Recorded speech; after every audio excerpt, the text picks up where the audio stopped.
que comienza a partir de cultivadores tan importantes como Mark Twain. Yo creo que, comenzando con Mark Twain, hay que leer de la literatura norteamericana a Tom Sawyer y cruzar, porque la literatura norteamericana, y eso lo hemos comentado en varias ocasiones, es una literatura muy especial. La literatura norteamericana, quizás por el mismo sosiego y la misma definición como país poco dado a los cambios bruscos, a la literatura norteamericana, a excepción de William Faulkner, no presenta, y de Walt Whitman, en la poesía no presentan características muy especiales como la presenta la literatura latinoamericana.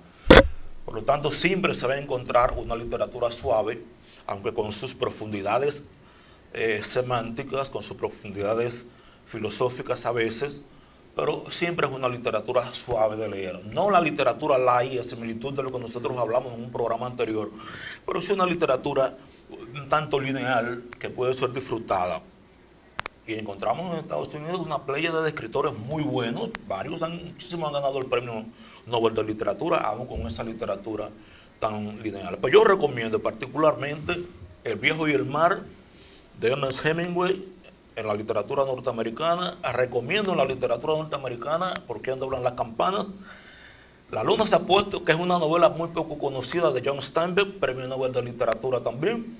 La perla es excepcional. Los crisantemos, uno de los cuentos más bellos que he leído en mi vida, de John Steinbeck también. Y en la poesía, Wallace Stevens, Emily Dickinson, Sylvia Plath, William Carlos Williams, ¿cuál otro podría ser? Carl Sandburg, y lógicamente el grande Whitman. Estamos dejando uno de esos cuentos, de los grandes cuentos de la literatura norteamericana, que es Una rosa para Emily, de William Faulkner, además de las novelas de Faulkner, pero presentan una particularidad las novelas de Faulkner.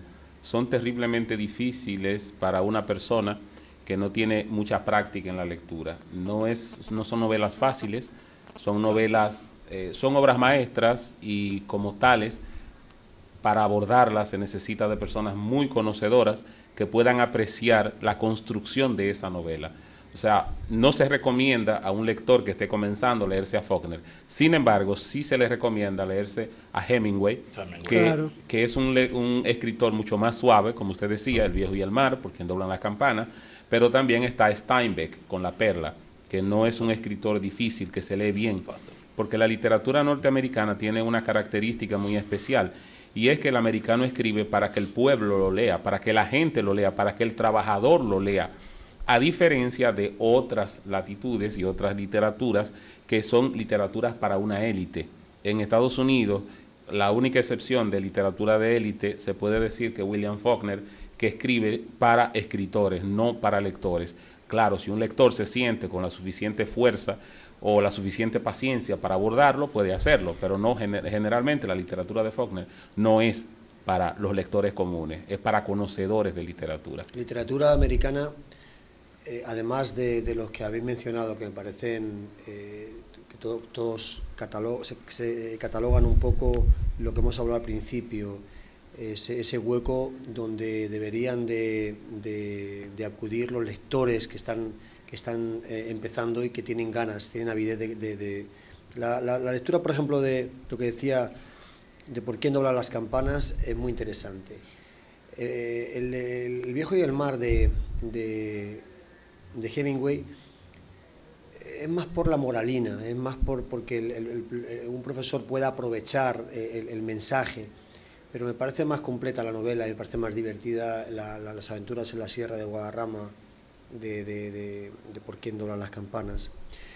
Como poetas, además de los que han mencionado, me parece que hay un poeta underground que puede ser incluso divertido, que es Bukowski, que Charles me parece Bukowski. que Charles Bukowski es alguien que también merece la pena leerlo porque es bastante entretenido. Y de los actuales, a mí me gusta Robert Ludlum. Llevaron al cine algunas de sus novelas, por ejemplo, los del caso Burney, todas estas, que conocen muy bien los entresijos de la Casa Blanca y conocen muy bien los entresijos de la élite del Pentágono norteamericano. Entonces, basado en eso, hace entramados muy divertidos.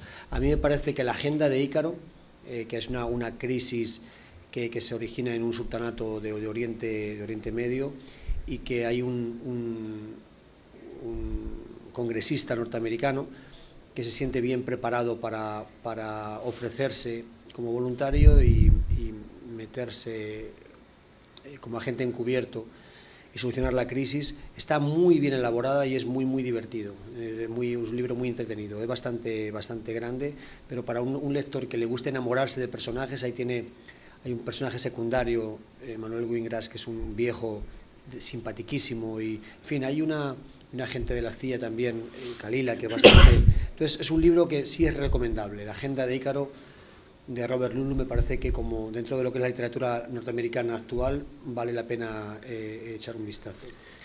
Y si yo no sé si Moisés nos recomienda nada más de la literatura norteamericana. Yo claro que pues sí, entonces... es que hablamos y no terminamos. Es decir, mencionas uno y uno se acuerda de otro, es interminable esto. Yo por ejemplo, recomiendo particularmente un libro que me gustó mucho, que fue La carretera, de McCormick, que es actual, que es excelente, es un narrador excelente, oscuro muchas veces.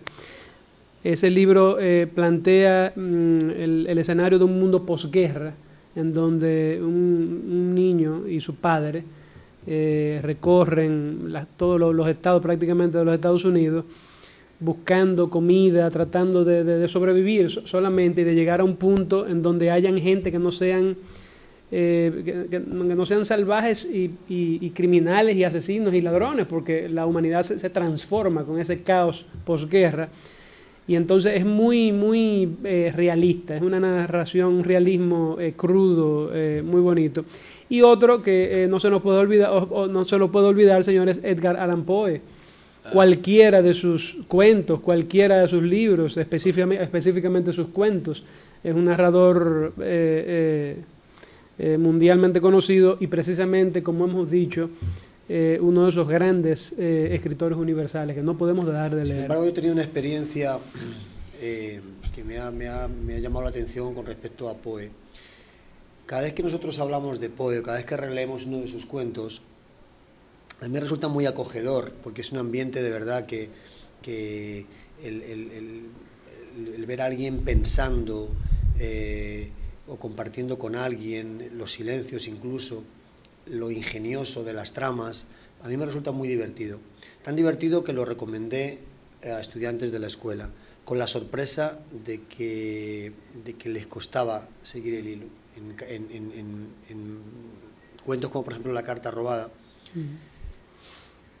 hace unas reflexiones que quizás están un poquitín subidas, por lo menos para estudiantes quizá de 13 y 14 años. Eso es a partir quizá de un poquito más, ya de estudiantes que están en cuarto quizá, o ya de jóvenes que les apetece leer. Entonces es muy recomendable Allan Poe, porque no es muy complicado y resulta que es muy ameno de leer. Quizá los más jovencitos deberían empezar por Sir Arthur Conan Doyle, con las múltiples aventuras de Sherlock Holmes, que es en la misma línea, pero quizá un poco más ligeras. Lo que pasa, hablar de Poirot, de Hércules Poirot, de Agatha Christie, en fin, quizá, pero las reflexiones que hacen en algunos de los cuentos de Edgar Allan Poe, quizá para lectores medios, pero para lectores incipientes, demasiado incipientes. Lo que pasa es que Poe, al ser el padre del detectivismo, y nosotros entregarles eso a estos muchachos de ahora, que lo tienen ya todo desmenuzado, con películas y con novelas inclusive actuales, en donde está la trama prácticamente cinematografiada, precisamente casi es un compromiso, porque Edgar Allan Poe es la novela detectivesca realmente en su más cruda expresión, lo que los muchachos solicitan ahora, original. Moisés, cualquiera no, pero muchos de los títulos que uno les recomienda ya están hechos películas, entonces quieren ver la película, porque la película, claro, están acostumbrados a lo visual, se sientan y les dan es la ley del menor esfuerzo, y ellos lo utilizan muy bien, saben utilizarlo bien, pero con eso conseguirán conocer la obra o los personajes, que casi siempre desmerecen mucho la película con relación a la obra. Hay muy pocas, al libro, hay muy pocas películas que estén a nivel del libro. Recuerdo El perfume de Patrick Süskind, claro, y poquitos más. Hay unos cuantos que puedan estar más o menos a nivel, pero en general